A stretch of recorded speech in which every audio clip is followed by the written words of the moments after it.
All right, everybody. Hello out there in the internet land. This is Crunch Time with Chip.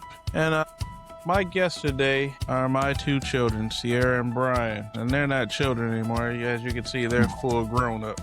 Grown-ass people now. But you know, when your kids grow up, they start saying things that sound similar to mom and dad tell them and give them the certain advice. Except now, they may want to charge us for advice because they're pretty smart people.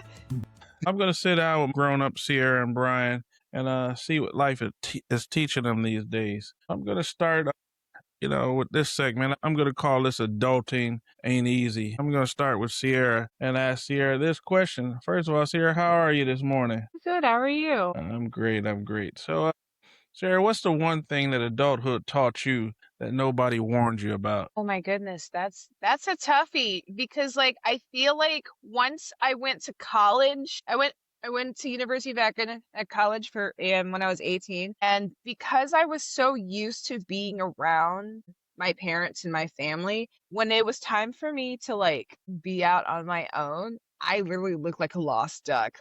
I had the street smarts, but they didn't really know how to process them, kind of well, other people are doing this and I've never done this. And I'm going to a school with kids from all over Ohio and all over Pennsylvania and Indiana. So it was just trying to not always ask for approval is one thing that adulthood has shown me, where it's just you kind of have to just go on your gut and go on your own instinct. Oh, that is a toughie. I would also have to say the toughest thing about adulting is just kind of trusting your own voice as well. You might have a good idea, but you can't necessarily dwell on that. You kind of have to just you do it and you do it and you're going to do it well. There's Well, so yep. much to think about. It is constantly, even today at my age, you're always going to experience things you haven't experienced yet. So that just adds on to your life and adulting. That was pretty cool. And Bryan, what's one thing that you thought you'd figured out by now, but you still haven't yet? One thing that I thought I figured out: parenthood, as you know, and he'll be 4 years into this. Next week was Zeke's birthday. Every day with those two, with Brielle and Zeke, it's a different experience. Just like Zeke now. Not like I said, I'm having a full-fledged conversation with this dude that I wasn't having this time last year, and it's making sense. He's as you guys know, he's a smart kid, very smart. These COVID kids they're something special. So They really are. And with Brielle, it's fun seeing her embrace her own getting out of her brother's shadow, and she'll still follow him around, but that's a sassy, fiery, have a feisty and a sassy baby girl. You have a sassy Leo. You really do. You got the spirit of the great grandmothers are in that one by far. So absolutely. I was going to say that, but watching Zeke and watching Breezy, in a way, they remind me of Ciara and Bryan. But there's 4 years difference between you all. But Ciara is Zeke as far as intelligence. You would see the wheels turning every single day. Ciara was processing and learning every single day. And then you came along and she sort of helped develop you because you would see things that she would do. Mm-hmm. And it's just like Brielle. You just see the wheels constantly. I like to say, watching Breezy sometime when she's around her brother, she's my little criminal genius. She is something to watch. But, you guys, there's still things that you thought you'd learn by now that you haven't figured out, that one day you're going to figure it out. There's still things that I have to deal with. Like a whole new segment of my life now is retirement. How do I stay busy? For all you young people out there, when you get your first Social Security check, you're going to be very pissed. Because you're used to bringing in so much money, and then all of a sudden they give you a fraction of what you were used to bringing in. So now you got to adjust to that. I didn't know, and still trying to adjust to that life. You become accustomed to a lifestyle. Sometimes I have to talk myself out of buying that bowling ball. That's one thing that I will actually piggyback onto that, where that's one thing about adulthood. Just because I have it doesn't mean I need it. Well, And likewise, like I look at it that way, you know? there's definitely needs over wants in our I lives know. now. well, So, in you guys' case, it Ah! becomes a bit of sacrifice too. You have to think less of yourself, and I don't mean in demeanor, but you got to think more of the family. Remember, I've always taught you guys look at the big picture. yep. Always. So now let's move on. We'll call this one the parent perspective flip. And this question goes to Sierra. As parenting goes with Ezra, I think we lost your sister, but she'll Okay. come back on. So Mm, we'll go back. I'll ask you this question then, and then okay. she could check it out in the after the edits. With having Zeke and Breezy, what's the one thing you'd steal from my playbook, and the one thing that you throw out immediately? One thing I did with you that I'm not doing that. Cause I do it with mom. Some of the things that she raised us with, I didn't even want to touch with you guys. So, what's the one thing that you'll steal from me, and what's one thing that you don't want anything to do with? And go ahead and be honest. You good, sis? Yeah, Back. I got booted out for some reason. I'm that's sorry. okay. All No, right. you're good. But that ass, what's one parenting thing from his playbook that I take and one thing I'll never touch? One thing I do nowadays is if I'm up, I'm taking, or at least on the weekends, I'm taking both kids and just get them in the car. And if we go to the store, like, don't move. Like, I need to watch y'all. Like Z likes to ride on the side of the cart. Might not get in the cart, man. There's a lot of people down here, and Breezy will buckle herself in automatically. And I'm only, Oh. so it's that. And I probably say if I'm up, I'm cooking for everybody, no matter what. Or what thing that you did, Dad, that you stick to one meal, like one side of the day. So like for me, I'm primarily the breakfast guy. So if I'm up, I'm making breakfast for everybody. Don't even matter. I know with you had like mom would take care of dinner. You take care of breakfast sometimes, but you're sneakily a good dessert guy. Like Yeah, dude, you're a good dessert man. You're a so good dessert man. it's it's one of those stay in your lanes and don't deviate from but dabble. Like you might surprise people from time to time. Like I remember one time you made some. I think the first time you made fish, and I'm like, wow, I've never like. I think you made catfish one night. When I got home from school, and you put beer batter in. I'm like, wow, that's really good. Yeah. Do some Yeah. So, and then one thing I will not do, one thing I won't do is if it's hot outside. I'm only taking Zeke. I'm not taking Bree right now. You got that Texas heat down there. That's something special. It's not Arizona heat, which I can deal with every single day. I mean, I've been there where it's been over 100 degrees each day. Has not affected me, but yeah, I know what you're saying. And I used to, if it's hot out, I hate the winter. Growing up in Buffalo, but Mm-hmm. and you say why? Why do you live in Cleveland? But if it was hot out, we were outside. The three of us, we were out doing stuff while mom was working Mm-hmm. because you got to get out. But I get Breezy's a little one, and babies get sunstroke and heat stroke too. But you Yeah. guys were on my hip. If I was in the car, you guys were in the car too, going with me. So Sierra, we normally go oldest to youngest, but since you had technical difficulties, I asked Brian his question. So I'm going to ask you, and this is the flip side of parenting now. Now that you partake in parenting, with Ezra. And what's something that you understand about me that you didn't before when you dealing and parenting Ezra? patience. And I'm really big on being on a time crunch. Because, like, I've been in Ezra's life since he was 4, and he's going to be 12 in September, which is, like, freaky to think about. Mm-hmm. Like, when I first started dating my husband, I never really dated anybody with kids. Like, I dated one, I wouldn't even call that dating. I was with a dude that had a kid, and I think I only met her once. But, like, with Ezra, like, one thing Matt told me was, like, they're a package deal, you know? And so, like, I didn't really know how to, like, interact with a 4-year-old.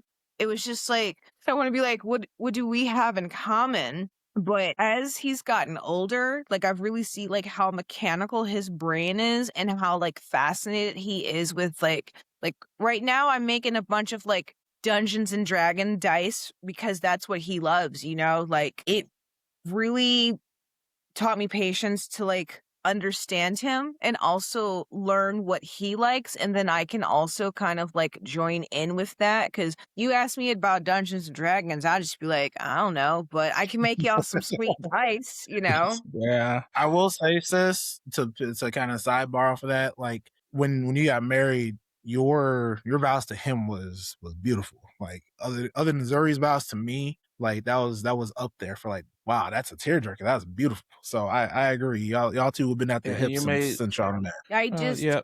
And for those who are watching, Ciara not only wrote vows to her husband Matt, but also Ezra, her stepson. Um, and that was a commitment. And Sarah, patience with everything. I tell you guys all the time. I learned to count to 1,000,000 because growing up, I had a short fuse. I grew up with a brother and 3 sisters. So my head was always on a swivel, whether they were trying to get in my business or someone was trying to get in our business as a family.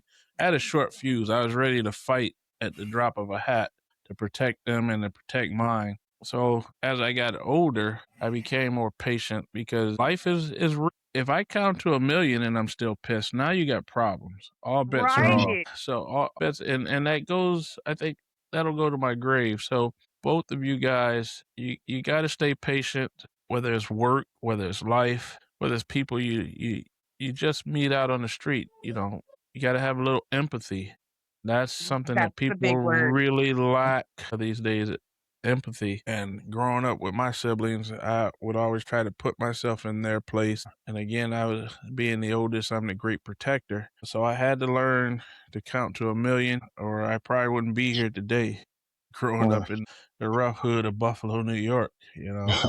Great, great place to grow up and learn life's lessons. And that's the biggest life lesson. Learn to count to 1,000,000 and stay patient. So we're gonna mosey on now.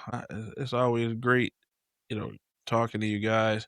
But I'm not in on some of your conversations. You guys were always protective, and I got that from day one. The first day that Ciara saw you, she became protective of you.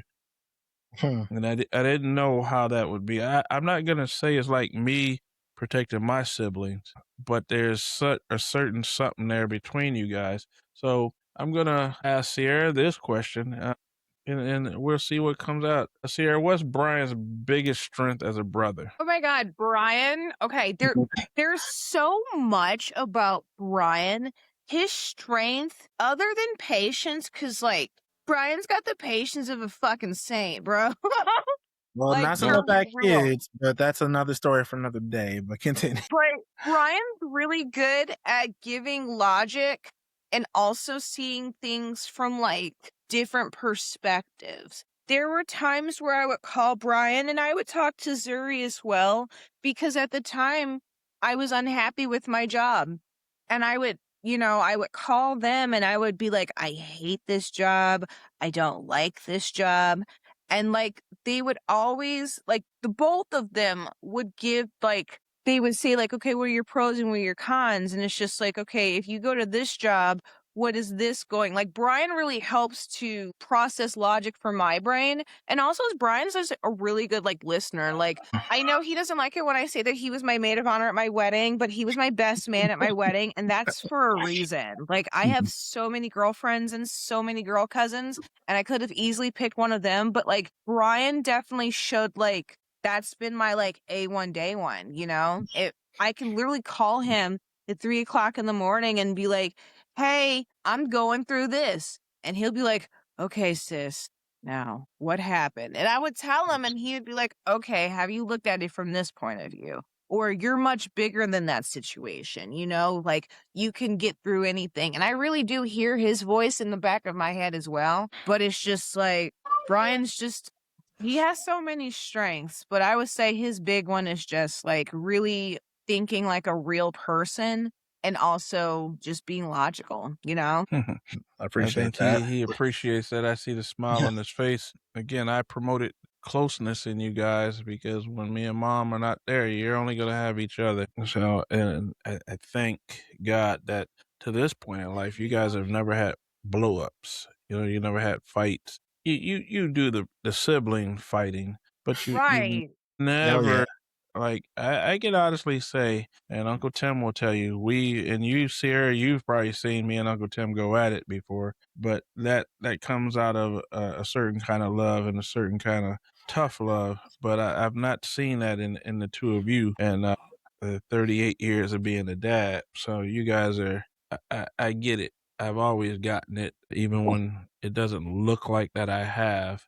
I know it's there. So I'm going to ask Brian, what's Sierra's most underrated quality? What is like something that you know that maybe some of us haven't seen? That is that's a good one. Well, I've often said, her mental toughness. I always say it's. I'll probably say that's to do, to go down different roads and different avenues with, with no fear. Maybe a couple detours, but no fear. That is that's a quality most people don't have.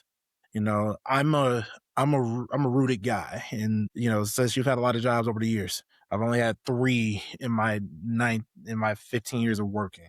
So, but everything that you've done or tried, you've taken the good and the bad with it, and continue to be strong with it. Or even, it's 2025, it's 2026. Both your kids are strong in therapy. We go see a therapist. I got an appointment tomorrow. Me It's too. Oh, it's no secret that life's, but at the same time, she takes that road, all weather, all bumps, all potholes, different exits here and there, but she's going to take that path regardless and stay strong about it, and take it with confidence at that. No matter what she's done, she's gone all in, and been okay with no regrets, no matter what avenue she's taken. And I appreciate her. I piggyback off of her. Like, she says that I'm that, but no, I get that from her from time to time. So that, I think her mental toughness is what keeps her together. So No, dude, it's so true. Like, as somebody who I'm a student of life, I want to continue to learn. I think that's why, like, I've had like so many different, like, you pick a career, I've been in it, like I've been a seamstress, I've been a hairstylist, I've been a makeup artist, I've been an embroidery operator, I've worked with soaps, now I work with cannabis. It's just I'm a Pringle, like I'm a Schaefer, but like I'm a Pringle, and I hold that name very, very true and very proud. And it's just like people are gonna know who Sierra Pringle is, like, and I'm going to be the best at it. that's And all. I think that's all you need to be. It's just nobody. You don't have to be anybody else. Or we've often say you don't have to be anybody else. Be the best Sierra you can be, and that's all you've done for 38 plus. So All right. I mean, you just celebrated that. And the mental toughness, and, Bra, you just shared, I didn't know that you were going to therapy, and I commend you on that. thank you. But, my mental toughness, came up at a different time, and I had to be my own therapist. I've had maybe 3 counselors in my life. My mom, I could go to her when I was growing up. Brian Slaughter, he's more than a best friend. He's much more than that. He's a brother.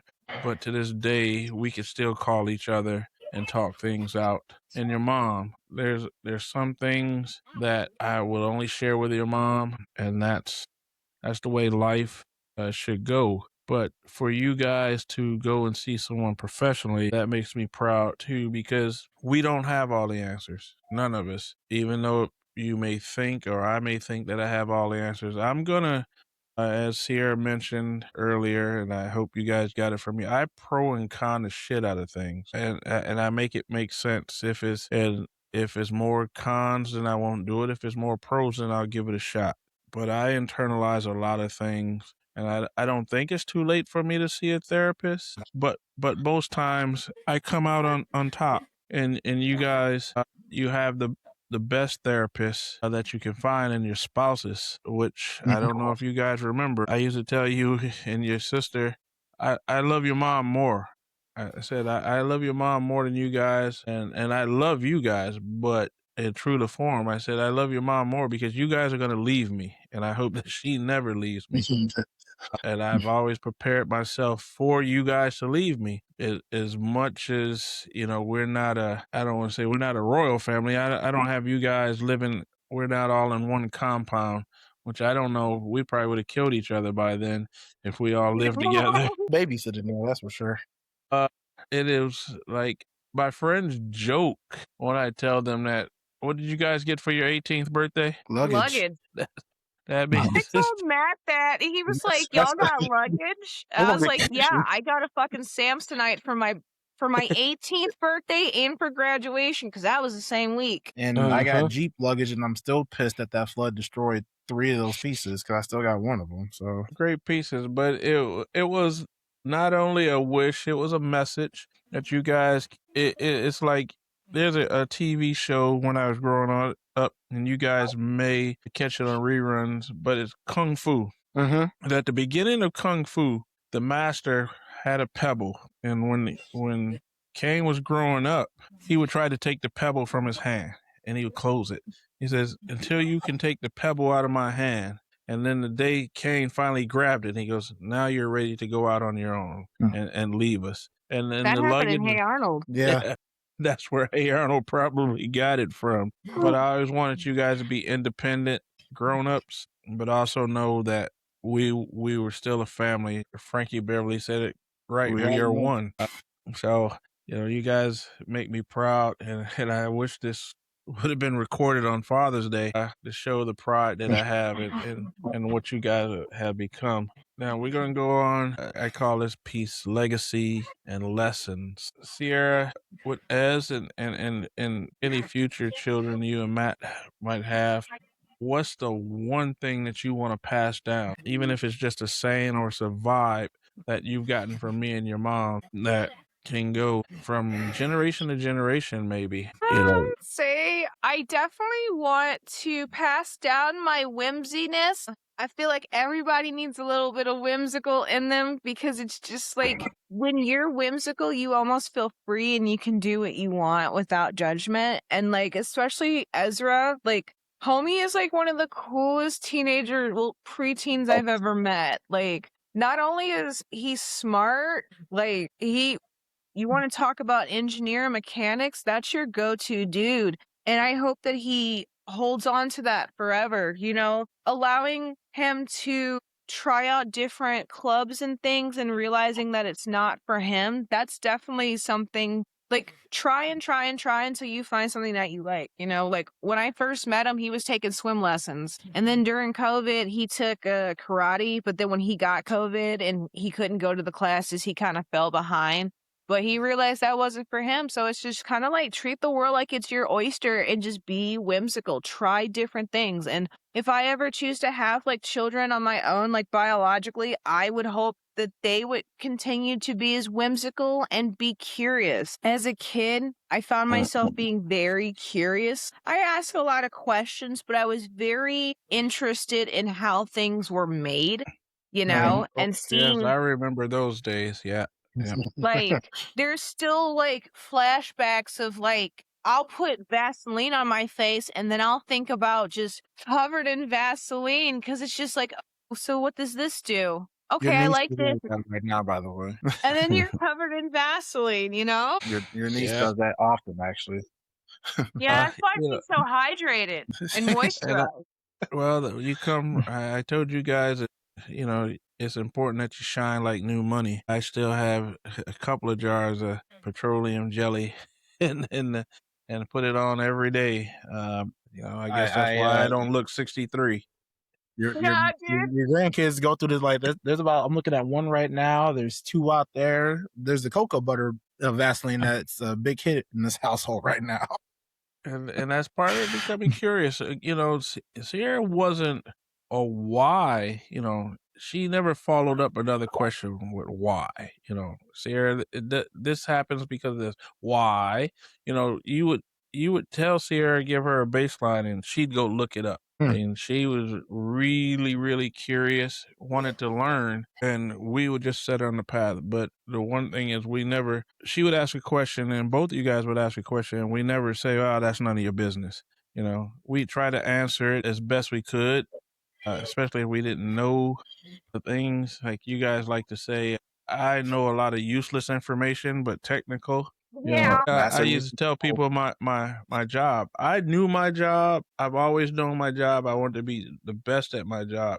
But there were so many different people more technical than I was, and I would tell the other managers and directors, "You guys may run circles around me technically and what you guys do and know, but there's not a better manager in this company that can deal with people better than me." And that was right. That's I how used to I tell the Well, you that know. too. As a lead, like the couple of the leads at Walgreens are kind of going dropping like flies. But I often said that I'm still learning. It's been about 3 months, but I do have a good high approval rate with my team because I think you said earlier being empathetic. I'm like, I just got done working with y'all as a peer. I still Mhm. remember that, and I'm not going to push and pull because I know how you guys work and operate. I'm just here to accommodate, make sure you guys make rate. And every time there's a problem, right? Like, it's not directed towards you, it's directed towards the system. Like, we appreciate all that you guys do, and that keeps me going day by day. So yeah, Right, I agree with right. that. I, the always ask the right questions, and I would tell you, you're not asking the right question. You know, you're asking questions, but what is it that you really want to know? So we'll right. Like, we'll what's move the on, Brian. baseline? What's the bottom? Yeah, exactly. And the answers are out there. Brian, what's one lesson that you hope that your kids carry forward from our family that you probably seen your grandmother pass it on, or your grandmothers and grandfathers pass it on to us? We pass it to you. What do you hope that Breezy and Zeke, keep and carry on, and hopefully one day, I get to see my great grandchildren. I can say I taught your great grandfather that, you know, uh, and it just perpetuates, keeps going down the line. I'll probably say I got two, and I think this is the because we're Navy babies. Technically, is commitment and it's punctuality. 100%, bro. If there's anything, at least is there anything that I've so far with those two, no matter what sport Zeke has played, we're gonna finish the season. We're gonna get our return on our investment. You're going to. I don't care if you like it or not, but at least give effort every single time you practice and play. He did that with basketball. He did that with baseball. He's doing that with bowling right now, and he's starting to get going in golf as well. But he's all in, and I want him to know like season may last, a week or a month, but you're gonna show up on time. You're going to give effort, and after that, if you like it, you like it. If you don't, you don't. Even with Bree, like we just got done with our swim class, and I had to be obviously I got to be a lot more gentler with Bree. It's like every time she want to go in the water, like Bree, you want to put your neck in the water, yeah. So she go a little bit lower. Bree, you want to put your nose in the water? No. I'm like, okay, we'll wait. We'll get warm with it. But if anything, and then if anything else you taught me, like be on time or be early for wherever you go. So Yes. that's Be early is something that my marching band director, Miss Tizano, would always used to say: to be early is to be on time, to be on time is to be late, and to be late is to be left behind. And I so like to show up 45 minutes for everything because you never know what could happen. You yep. might get there first and you might see like the presenter and they're like, "Oh, thanks for being on time. Do you want like a free book or something?" I'm like, "Girl, yes." On Yeah, time, this like is you true. never know what's gonna happen. And the being on time is not a Navy thing. I got that from your grandmother. ah, We're it the Navy added on to it, but I love yeah. telling the story. Your grandmother had me at my high school graduation 2 hours before I had to be there. And I'm the only one. I'm only the only one in the classroom. Like, where the hell is everybody? But her logic was basically she waited 18 years for this day, and there was no way that I was gonna miss it. It's a crazy crazy thing, but I can see it in Zeke. Zeke is very, let's go, let's go. We got to get there. We got to get there. I do a really good Zeke impression. Come on. I mean, there are And days the he one looks like thing, that I'm glad, that all three of the kids have, and my one of my great regrets in raising you guys is I didn't teach you guys how to swim. As much as me and mom loved the water, me and my siblings, we were in the pool every chance we got. I became a pretty good swimmer. I don't know where I stand now, but kids that look like us don't know how to swim, and that's the one thing that I'm ashamed of myself as a parent, that I didn't get you guys in the water. Tried to do everything else with you, and for the life of me, I don't know why we had all the time in the summer. Why did we never go to the pool? You trust me, you didn't want to take us to Memorial Pool, Dad. It's okay. Or no, Memorial Pool is pretty cool now. As a matter When of fact, you haven't been by there, Sierra, but Brian, we got a new rec center now Yeah. here in Euclid. We're doing the grand opening. Mac and his team are doing the grand opening July 11th, and they've asked me to DJ and spin some music during that day. But me and Mom, we were out there we helped fight to get it here. Pretty much like that stadium. We Yeah. helped fight. It's Memorial Pool is okay now, Sierra.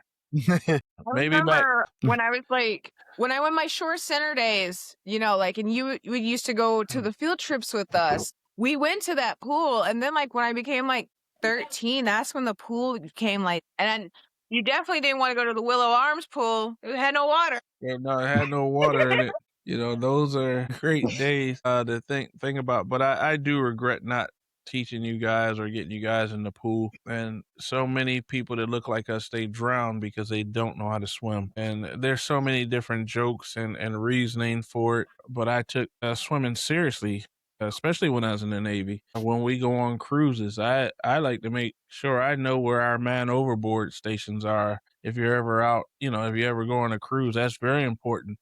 That's not a joke. People, don't take that as serious as they should. The water, it's three things. Well, four things the Navy taught me how to respect.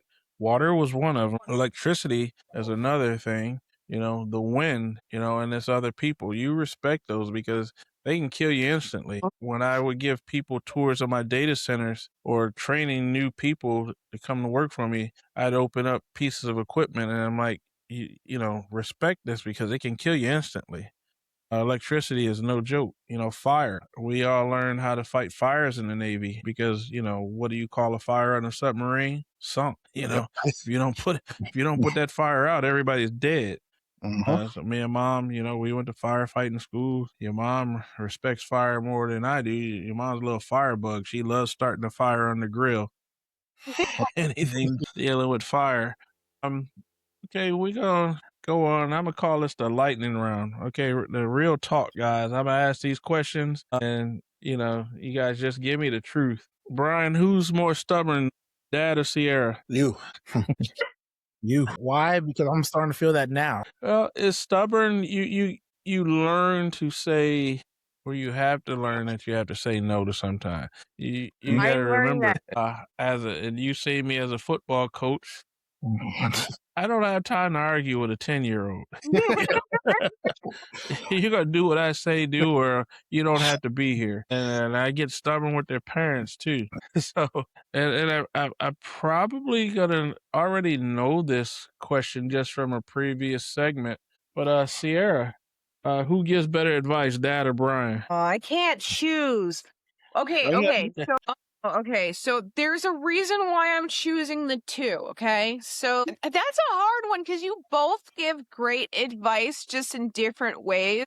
I would say Dad gives the realistic, I Dad, yours is very more realistic because you really going back into logic and really having me think about things.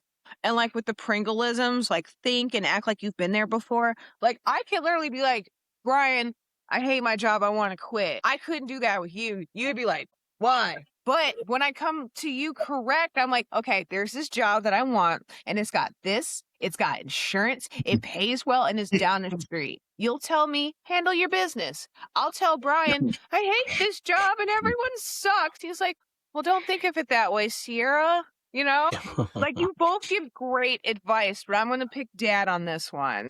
Well, actually, from listening to you guys talk, I've learned that Brian gives advice. I don't. He and I have had some deep conversations. Ciara and I have had some deep conversations, and you both are good listeners. You're great listeners. There's never, even when you guys were very little, like Zeke and Breezy's age, there was never a time where I left saying something to you or having conversations that I thought that you guys weren't listening. Mm-hmm. I think mom and I probably were very lucky that we had kids that listened, that always listened. You never, it was never, Ciara, why don't you, wah, wah, wah, wah, wah, Ciara, wah, wah, it was never like, I never got that we sounded like Charlie Brown's teacher to you guys. Right. You I guys just were all, always knew if you said something, there was meaning behind it. Like, especially if it was, don't go to XYZ, I'm going to listen. You guys obviously can see into the future. Like, that's so Raven. So, like, there is legitimacy of what you guys were saying when we were growing up, where it's just like, oh, yeah, dude, I'm totally listening to that. I don't want to get kidnapped, so yeah, you guys never not. Let me say, you heard us, and I hoped you listened, but you never like sort of blew us off, and we never had to argue with you guys. If I said to Brian it would be in your best interest, he perked up. Dad, it is serious, or Ciara, you're doing it wrong. It's like let's get with the program.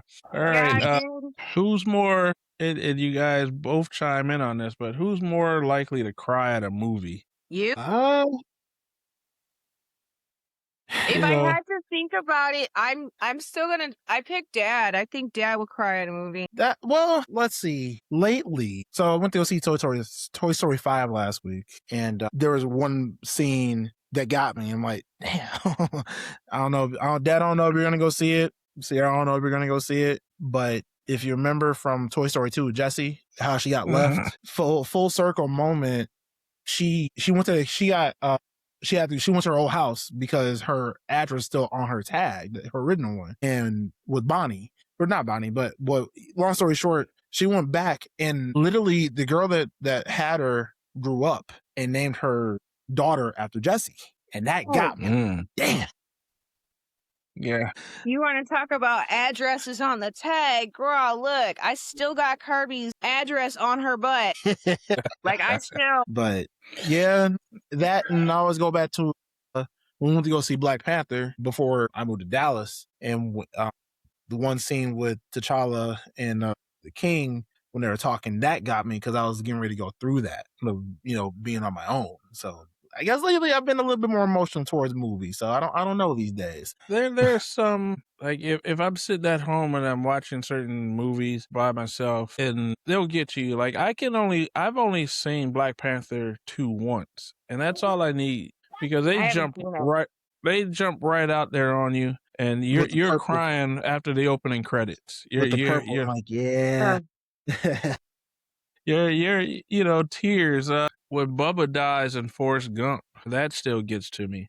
Not so much Jenny was alright, but when Bubba says I want to go home, and we're gonna, Ciara and I and Bryan can join, but one of the podcasts that I listen to, just as a side note, they rated the top 5 Tom Hanks movies of all time.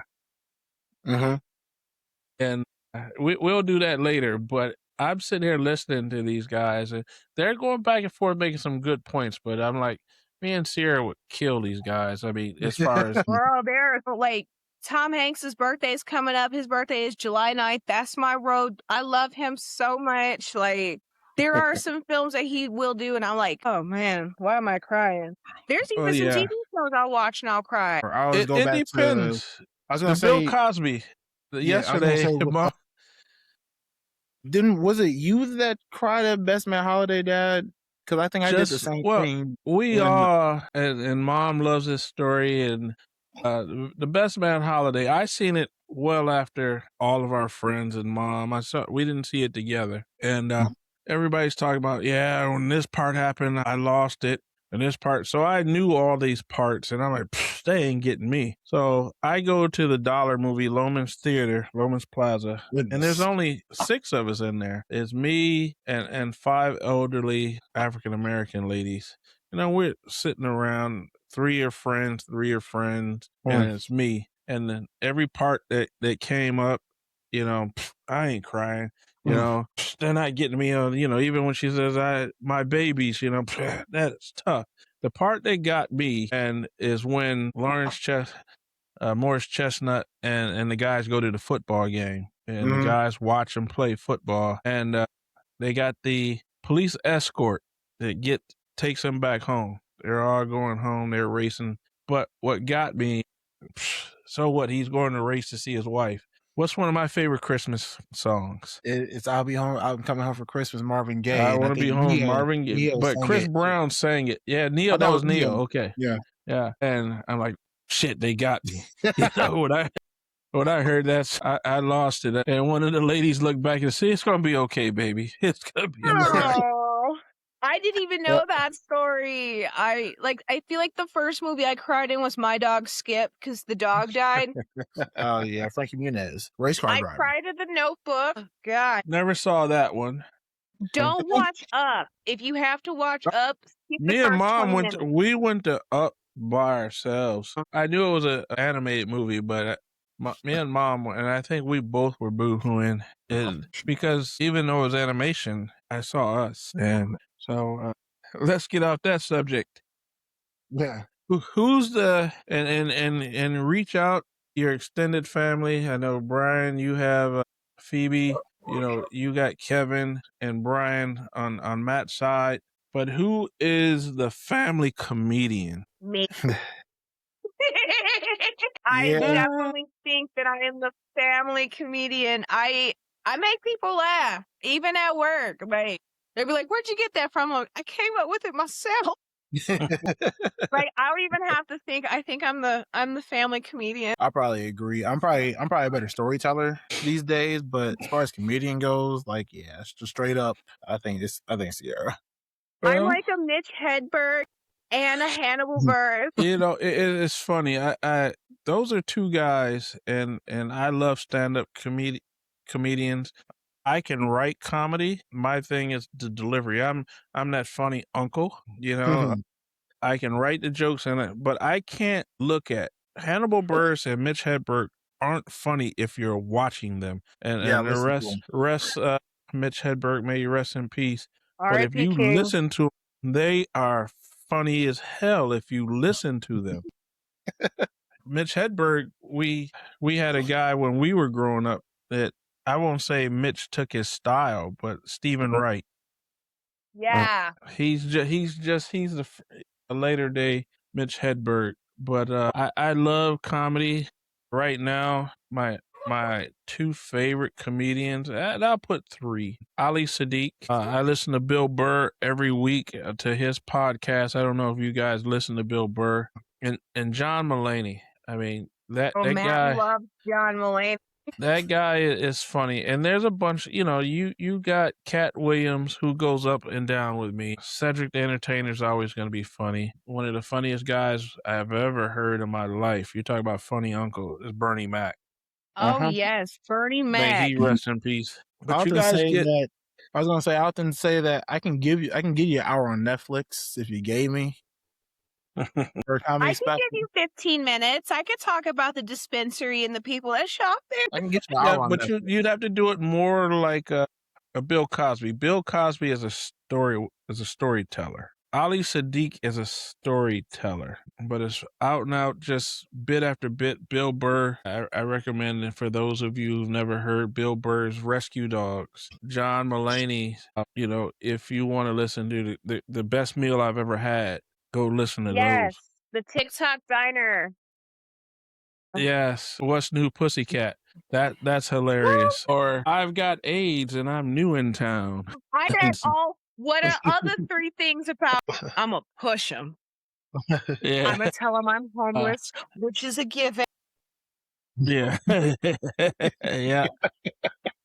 And if you ever want to laugh your ass off, and I had the opportunity to see Bill Burr. I never had the opportunity to see John Mulaney, but Ali Sadiq is just nut crazy. But listen to Mexicans Got Boots. You listen to me, and though that's hilarious. That's what made him a favorite of mine. And then you just go listen to him. He's a great storyteller. He takes his son to the hood for the first time because he's rich now. He's a former convict and he tells stories about being in prison that are just hilarious. But he takes his son, who's bougie now because he made money, and he takes him to the hood to visit his cousin. And the way he says it is, "Father, I'm woozy. I don't know what they've given me a red substance, and I don't know." What. And he like, "Oh shit, I got to take my kid home. I forgot my cousin makes red Kool-Aid with 2 bags of sugar in it." The kid had never had Kool-Aid before. Yo, they had But Kool-Aid at work like 3 weeks ago. It was the Kool-Aid and the pineapples. Now, I told them that my family took me off Kool-Aid at 10, but when I had it, I was like, I gotta get more. I gotta get more. yeah, That was so good. me, your uncle, and your aunt, and I'm pretty sure your mom and her sibs, your uncles and aunts there, we took pride in how much sugar we can put in our Kool-Aid. I mean, Y'all still if have the you did, blue Kool-Aid, man? it might be in I a have it. storage somewhere. You You have it, have it? okay? You got the I little have red it. cup too. I don't have any of the red cups, but I do Man. have the Kool-Aid Man picture. Hey, I won that with my Kool-Aid points. Oh, yeah. Kool-Aid points. But that's just funny people, funny family. My grandchildren are funny. I look at Ezra all the time, and Ezra can make me laugh because he takes everything serious. That's the humor in Ezra with me. He takes He doesn't even everything know serious. he's funny. That's the cool No, thing. Like, Ezra is so funny, he doesn't even know he's funny. because he doesn't. But I like to tell people, and I don't know how he feels about this, but I tell everybody out there, if you want to see what Mike DeWine looked like as a kid, look at my grandson. It's so true. Especially with his little glasses. Oh, I You know, love it. and Breezy, she has the looks of her ancestors on both sides of the family, and she looked like her St. Louis great granny, but she has this little thing when she's talking to me sometimes that she does with any John Landis movie. She'll look into the camera like, "Duh," like. I And think Zeke is Brielle is definitely going to be the funny one of the family. Yeah. because she can sit and observe pretty much like Brian. Brian has a sense of humor that you don't expect, and that comes from observation. Being the youngest, you get to observe a lot that But Ferris Bueller says life comes at you fast, and Brian absorbs a lot of it coming at him. Right from me Yeah. and mom. He learned something from Ciara, so you got to take a humorous look at it. I could sit there and make people laugh all day. I'm more, like I said, I'm that uncle, that funny uncle that can tell you a good story about any point in my life. I have a story to tell, and I can make you laugh about it. Me too. I think that's where I get it from. Like, especially like not necessarily like tragic stories about me, but like I can make jokes about it. It's There's funny. always an event. There's always an event. That's why I say I can get your hour on Netflix just off of trips Life, or yeah. life. Yeah, there's certain things that happen. There's always one or two moments that come out of that. So it's just a matter of how you spin it. So And it depends on who you're with. And I'm gonna come up with and we won't talk every week, but we'll get together from time to time, and maybe we'll just do the funny stories, the humor that I've learned from my family. There's a bunch of it. I can think of a few stories now, but I'll save it. With you guys, with my siblings, with my wife, some serious stories that I put humor on today. It wasn't funny back then, so there's a few of those. So we'll take the episode out and interview you guys, and we'll talk comedy. So we're at the end of this episode. I want to thank Ciara and Bryan for joining me with Crunch Time with Chip. I'm Chip. That's Ciara, that's Bryan out there. So I want to give you guys big love and proof that parenting is just planting seeds and hoping that they grow into people who can still answer your calls. You know, they do. I missed a call from Brian today as I was preparing for the show, and I called him. He didn't answer, but he called right back. Ciara and I, we text a lot. I sent Ciara mom's podcast, her first episode of That's My Friend. I'll be on the lookout for that. But this has been crunch time where my kids can talk real to me. They can laugh loud and remind you that family can be the best kind of chaos that you can ever have. So everybody, thank you for joining us, and we'll see you real soon. Look for me next week where I'll be doing a solo episode on the United States Constitution. So you guys be good, and we'll see you real soon. Take care, everybody. Take care.